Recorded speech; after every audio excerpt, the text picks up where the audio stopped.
Financial literacy not only impacts your life, but can empower generations to come. Attorney and CPA Gina Jones' new book, Legacy Made Simple, The Simple Way to Leave a Legacy Without the Guesswork, started from a personal mission. She shares how anyone can create generational wealth and gives details on her new book. Hi, Gina. Thanks so much for being with us. Hello. Thank you guys for having me. So let's talk a little bit about your background. Let's go way back. Okay. And how did you get interested in this topic?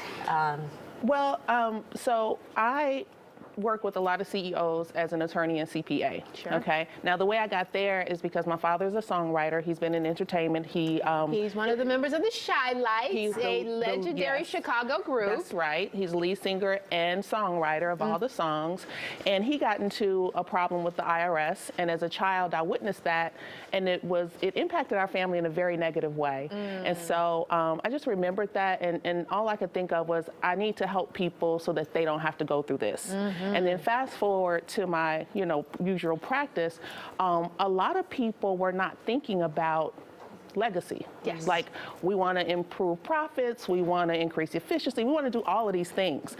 But legacy was not ever part of that conversation. And so that was a problem for me, because what that meant is that we put all of our blood, sweat, and tears into the business, and then if something happens, it's dead. That's it. Yeah. It's dead. Yeah. And that means the next generation has to start from zero, really for no reason. I know, especially in the Black and brown community, generational wealth has looked like owning property. It never really delved into the stock market or any of the other ways that you can make money. So I imagine that's what your book, Legacy Made Simple, talks about?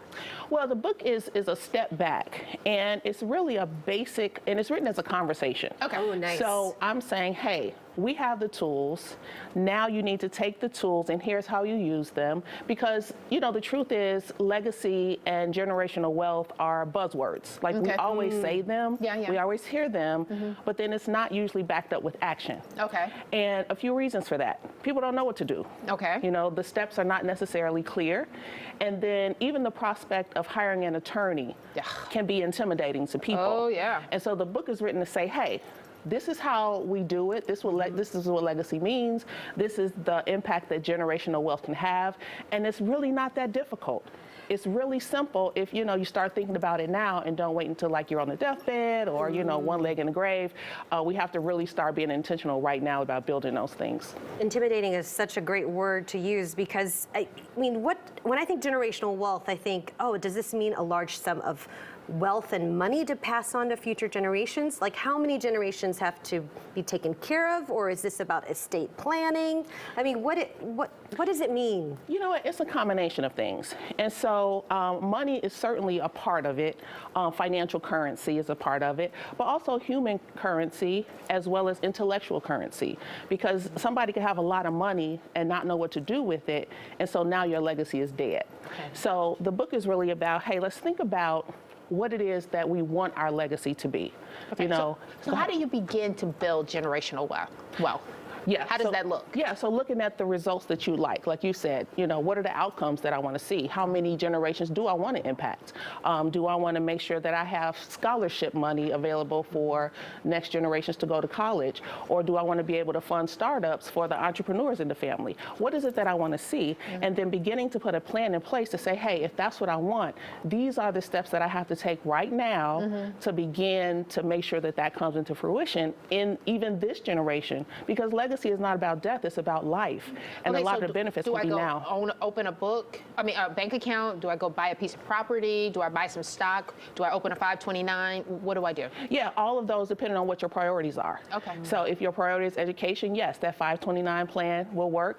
Also, life insurance is a big one. Yeah. You can also do annuities. So it's so many different tools that we talk about in the book. And then there's so many different people involved as far as moving the legacy forward that also needs to be considered that we really don't think about. And so the answer to your question is, it depends on what your priorities are. All right. I can just feel we have so many more Yes, questions yes, for her, but you're just going to have to buy the book, everybody. Yeah, and there it is, Legacy Made Simple on social media, or you can go to the website, mylegacymadesimple.com. Gina, thank you for coming in and sharing the story. I think that's where it also starts, is people sharing their experiences, what to do, what not to do, and what to look out for. You got to start the conversation. There you go, have the conversation. Thank you so much.